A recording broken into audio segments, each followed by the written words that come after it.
நம்மளோட லைஃப் நம்ம நினச்ச மாரி இல்லையே அப்படின்றது தான் நம்மள பல பேருக்கு மனசுல இருக்கக்கூடிய ஒரு பாரமாவே இருக்குது. ஆனா, நம்ம நினச்ச விஷயங்கள்ல நம்ம மன உறுதியோட இருந்தோமா அப்படின்னு நம்மள நாமே கேள்வி கேட்டோம் அப்படின்னா, அதுக்கு பெரும்பாலும் நம்மளோட ஆன்சர் நோ அப்படின்றதா தான் இருக்கும். நம்மளோட வாழ்க்கையில பல விஷயங்கள் ஏன், எதுக்கு, எப்படி நடக்குது அப்படின்றது நமக்கு தெரியாமலே இருந்தாலுமே கூட, நமக்கு நடக்கிற சில விஷயங்களுக்கு நம்மளும், நம்ம எடுக்கக்கூடிய முடிவுகளும் தான் ஒரு காரணமா அமையுது. இத பத்தி நீங்க என்ன நினைக்கிறீங்க அப்படின்றத எனக்கு கமெண்ட்ல சொல்லிருங்க.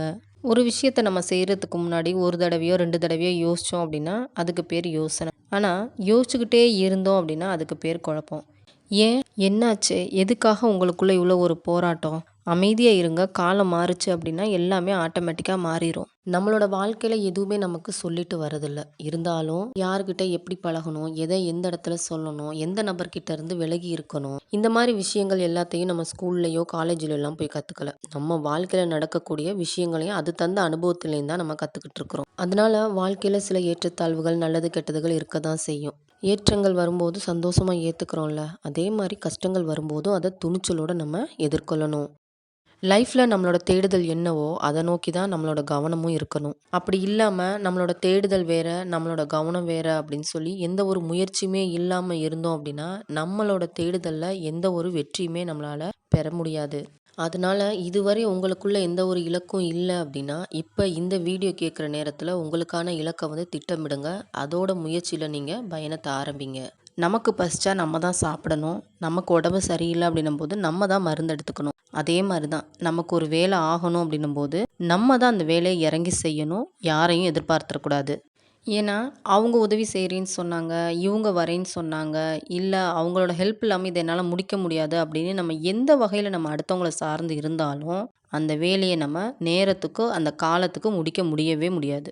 நீங்க எவ்வளோ தான் உதாசீனப்படுத்தினாலும் ஒரு நபர் திரும்ப திரும்ப உங்களையே தேடி வராங்க அப்படின்னும்போது, அவங்களுக்கு போறதுக்கு இடம் கிடையாது, பழகுறதுக்கு வேற யாரும் கிடையாது. அதனால தான் உங்களயே சுத்தி வராங்க அப்படின்னு மட்டும் நினைச்சுறாதீங்க. இவ்வளவு தூரம் தன்னோட தன்மானத்தையும் பொருட்படுத்தாம ஒருத்தவங்க உங்களுக்காக இறங்கி வராங்க அப்படின்னும்போது, அதுக்கு ஒரே காரணம் அவங்க உங்க மேல வச்சிருக்கக்கூடிய உண்மையான அளவு கடந்த அன்பு மட்டும்தான். உறவுகளுக்குள்ள எந்த ஒரு நபரையும் அவங்களாவே இயல்பு நிலையை மாத்தாம வாழ விட்டு பாருங்களேன். வாழ்க்கை சந்தோஷமா இருக்கும். உங்களுக்குள்ள அன்பு வந்து அதிகரிக்கும். ஏன்னா, நம்மள்ல பல பேர் செய்ற வேலை என்ன தெரியுமா? ஒருத்தரோட அன்பு கிடைக்கிற வரைக்கும் பல போராட்டங்கள் பண்றோம். அதுவே அவங்களோட அன்பு கிடைச்சிருச்சு அப்படின்னும்போது அலட்சியப்படுத்த ஆரம்பிச்சிடுறோம். அன்புன்ற பேர்ல அடிமைப்படுத்தினா அந்த உறவு நீடிக்குமா? இத பத்தி நீங்க என்ன நினைக்கிறீங்க அப்படின்றத எனக்கு கமெண்ட்ல சொல்லிருங்க.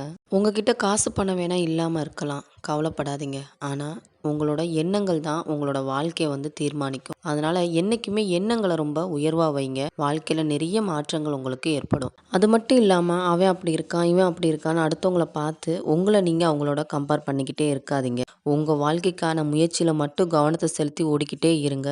உங்களுக்கான வெற்றி கடல் மாரி ஒரு இடத்துல காத்துக்கிட்டு இருக்கு. நம்மக்கிட்ட சில கெட்ட குணங்களோ, இல்ல மாத்திக்க வேண்டிய சில பழக்கவழக்கங்களோ இருக்கலாம். அது நமக்குமே தெரியும். இருந்தாலும் அத நம்ம வெளிய காட்டிக்காம நமக்குள்ள வச்சிருப்போம். அப்படிதானே?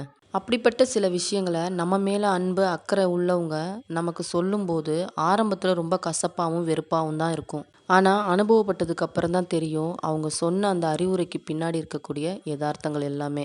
இந்த மாரியான அனுபவம் உங்களோட லைஃப்லயும் நடந்திருக்கா? அப்படின்றது எனக்கு கமெண்ட்ல சொல்லுங்க.